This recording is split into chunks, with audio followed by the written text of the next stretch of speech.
What's up, YouTube? So, in this video, I'm going to talk about Osiris Torrence, offensive lineman from Florida. He is a guard. He's 6'5" and 335 pounds, according to his measurements at the Senior Bowl. So he's a big-ass dude. And I know a lot of people are, like, really hyping him up, and I don't really get it. People are, like, looking at him as, like, the top guard or one of the top guards in the draft, and only watched 2 guards so far, and he's my number 2, so we'll see. I like Steve Avila better than him, but I'll get into it. Not a big fan of his hands. He gets his hands outside pretty consistently. I'm not a fan of that. Gets him out on the shoulders. He also plays pretty high. I'd like to see a little bit more knee bend. So that's a thing. He doesn't handle gap exchanges super well either. Sometimes he looks a little bit lost on who he's assigned to block, and that might not be his fault. That could be the coaching staff. That could be the center. Not really communicating his assignment super well. But there are times where his head's just like on a swivel nonstop, like, and never actually go and help. And also, one thing I noticed too is that pretty consistently, if you look at Florida's offensive line as a whole, there's a lot of plays that they're designing to make sure that Osiris Torrence has help. Like, that happens a lot. Like, and not just like, using a fullback or a running back. Like, they'll make sure like either the center or the right tackle is helping him on almost all the time. Like, if they're running the ball to the right and he's the right guard, they'll pull the left guard all the way to the right to seal the edge so that the right tackle can help Osiris Torrence. Like, they do that type of thing a lot. Like, almost all the time. He's either got help or his only assignment is to help somebody else. Like, it's rare that he's actually blocking somebody by himself. And it's not like they don't do that with any of their offensive linemen, because if you look at the left side, the left tackle and left guard are blocking people one-on-one all the time. And at first, because the first film I watched of him was against Georgia, and I'm like, okay, he's up against Jalen Carter. That's fair.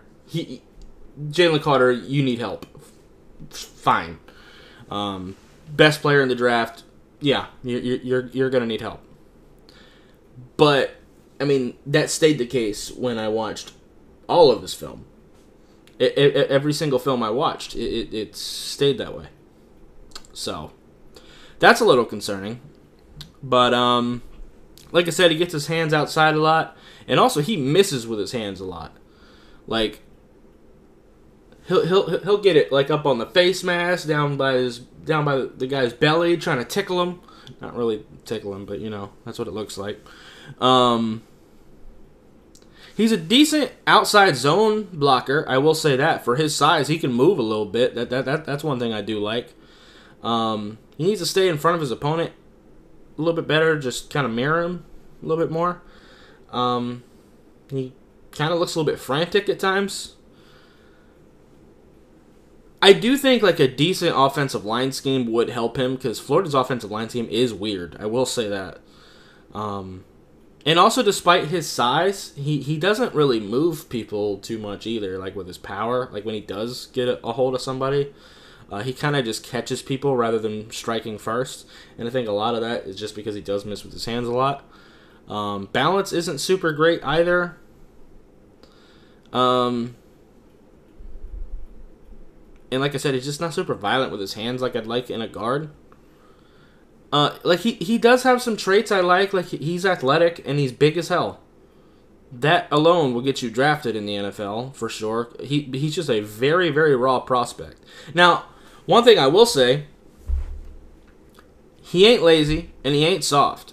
That's something I do like.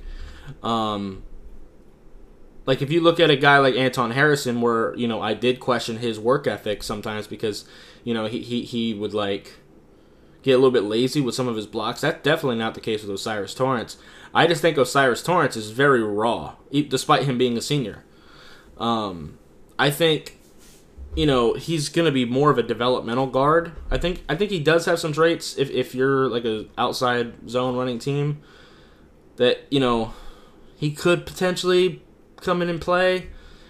You're going to have some issues early on for sure, but hopefully you've got a good offensive line coach to kind of iron out some of the flaws that he has. But he does have the physical traits, and he has a pretty high ceiling, but his floor is a lot lower than a lot of people are kind of stating. Because like I said, people are talking about this guy as like a first rounder, some people even talking about him as like a first 15 player, and that's a little crazy to me. I see him as like a third rounder, honestly. Third round talent. That doesn't mean that's where he'll be drafted. Like I said in other videos, I'm still pretty early in my draft process. I don't know what the rest of the guard situation is in this draft. And that's the other thing. Guards tend to go a little bit later than tackles, so that is a thing too. So, yeah. Anyway, that's going to be it for this video. If you liked it, I appreciate hitting that like button. If you have any questions or comments in the comments down below, subscribe if you haven't already, and I'll see you next time. Bye, guys.